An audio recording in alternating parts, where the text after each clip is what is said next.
Welcome back to Grammar Grade 6. This is Unit 8, Lesson 48, and we're starting our final unit, making subjects and verbs agree. Here's the big idea. In a sentence, the subject and its verb are a team, and they have to match. Once you can hear when they fit together, your writing will sound smooth and correct every single time. Let's dive in. First, what does agreement even mean? Every sentence has two main parts, a subject and a verb. The subject is who or what the sentence is about. The verb is the action or being word. Agreement means these two parts have to match in number. If the subject names one thing, the verb has to be the kind that goes with one thing. If the subject names more than one, the verb has to match that too. When they match, we say they agree. Let's start with a singular subject. That means the subject names just one thing. A singular subject takes the singular form of the verb. Listen, the bird sings. There's only one bird, so we use sings. Here are two more. My cousin bakes bread. One star shines brightly.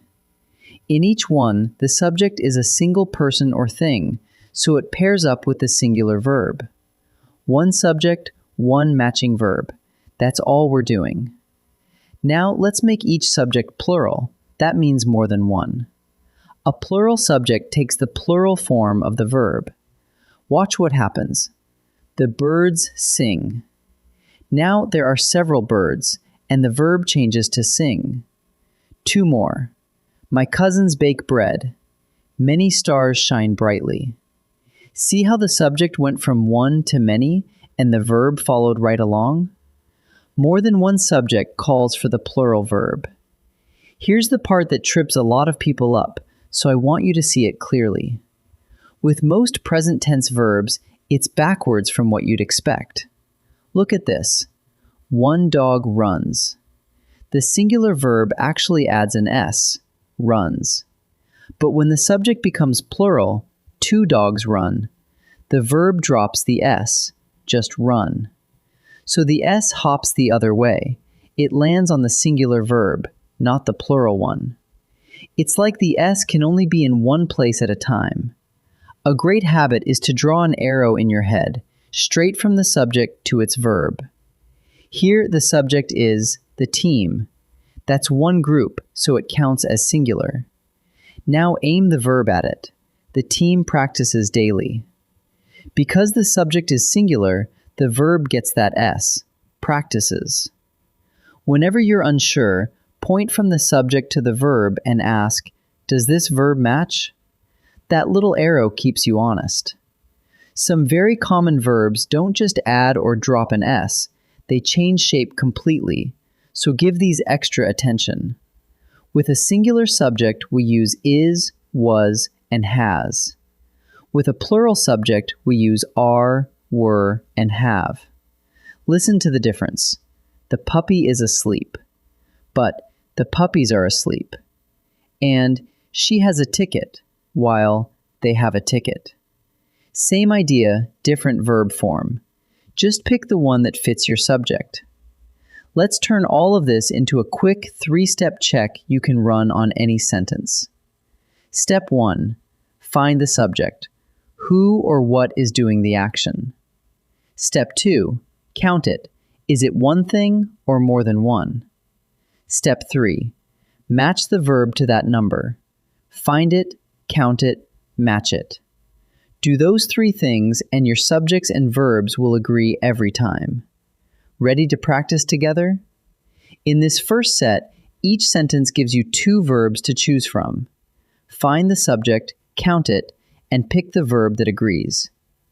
Pause the video and try each one yourself before I give the answer. The kitten chase or chases the string. The subject is the kitten. That's just one kitten, so it's singular. And remember the backwards rule. A singular subject takes the verb with the S. So the answer is chases.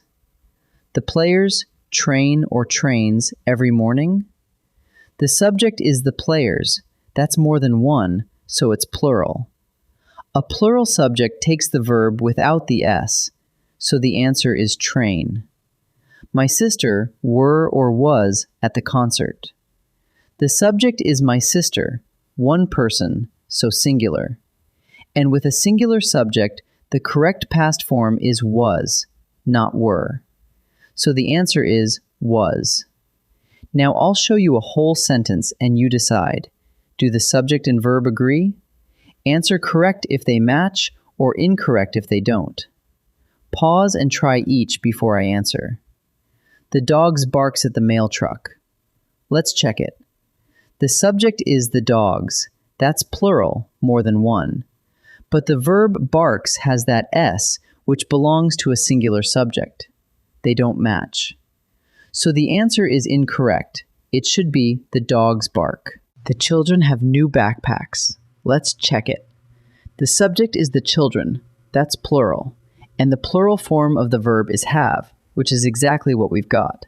They match perfectly, so the answer is correct. A single flower grow by the fence. Let's check it. The subject is a single flower. That's just one, so it's singular. A singular subject needs the S on the verb, which means it should be grows. But here it says grow. They don't match, so the answer is incorrect. Let's wrap up what we learned. In every sentence, the subject and the verb must agree in number. A singular subject takes the singular verb, which usually carries an S, like the bird sings. A plural subject takes the plural verb, which drops that S, like the birds sing.